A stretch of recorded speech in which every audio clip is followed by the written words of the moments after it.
ये सरकार रहेगी तो बाबा साहब भीमराव अम्बेडकर जी का और समाजवादियों का जो आंदोलन रहा है, जो संघर्ष रहा है आरक्षण बचाने का, ये सरकार पूरा का पूरा समाप्त कर देगी। कई सूचियां उधर से आई, सूची इधर से भी गई। जिस समय सीटों का बंटवारा हो जाएगा, समाजवादी पार्टी उनके न्याय यात्रा में शामिल हो जाएगी। आचार्य नरेंद्र देव जी, जिन्होंने समाजवादी आंदोलन को आगे बढ़ाया, आचार्य नरेंद्र देव जी ने समाजवादी आंदोलन को नई दिशा देने का काम किया था।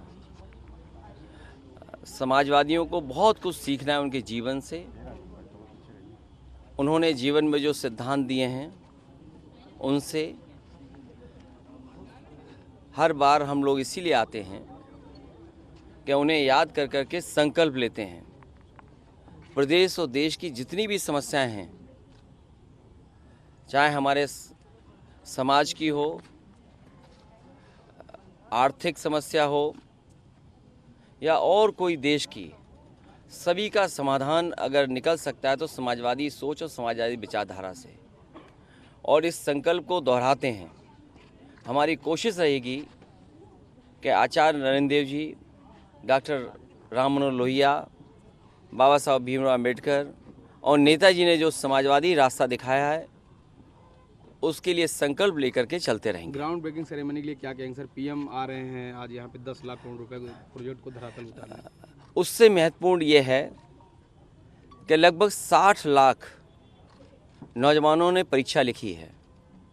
और जो खबरें मिल रही हैं और जो सुनने को आ रहा है सोशल मीडिया और अखबारों के माध्यम से, जो चर्चा में है कि पेपर लीक हुआ है। मान लीजिए उसमें 1 लाख बच्चे 100% नंबर पा गए या 10 लाख बच्चे बहुत अच्छे नंबर पा गए, तो क्या सरकार उन सबको नौकरी देगी? और 50 लाख कोई छोटा संख्या नहीं है। उनसे 5 परिवार के सदस्य जुड़े हैं। तो जो लोग कह रहे हैं कि उनकी सरकार में ये सुरक्षित और बहुत ही सुरक्षा कड़ी में परीक्षा हुई हैं, तो क्या 2.5 करोड़ परिवारों के साथ धोखा नहीं है? और यही 2.5 करोड़ लोग भारतीय जनता पार्टी को उखाड़ फेंकेंगे। सर क्या कहेंगे सर, न्याय यात्रा में आप शामिल हो रहे हैं, कल रायबरेली पहुंच रहे न्याय यात्रा कांग्रेस की? अभी बातचीत चल रही है, कई दौर में बातचीत हो चुकी है। कई सूचियां उधर से आई, सूची इधर से भी गई। जिस समय सीटों का बंटवारा हो जाएगा, समाजवादी पार्टी उनके न्याय यात्रा में शामिल हो जाएगी। कांग्रेस के प्रभारी कह रहे हैं सर कि हम मायावती के संपर्क में है, बातचीत। देखिए, उन बातों को मैं नहीं दोहराना चाहता हूँ। किसी दल का किससे बातचीत है मैं नहीं दोहराना चाहता हूँ। और मीडिया के लोग, आप भी सोचो, आप भी पॉलिटिकल पार्टी मत बनो। मैं जब चर्चा सुबह सुबह सुनता हूँ, देखता हूँ, आपको बजट अच्छा मिलता है। जिसको बजट अच्छा मिलेगा वो भाषा उसी की बोलेगा जो बजट देगा। कहीं ऐसा ना हो कि कुछ ऐसे फैसले आ जाएं तो आपका चैनल की क्रेडिबिलिटी क्या बचेगी, या जो लोग ज्ञान दे रहे हैं उनकी क्रेडिबिलिटी क्या बचेगी।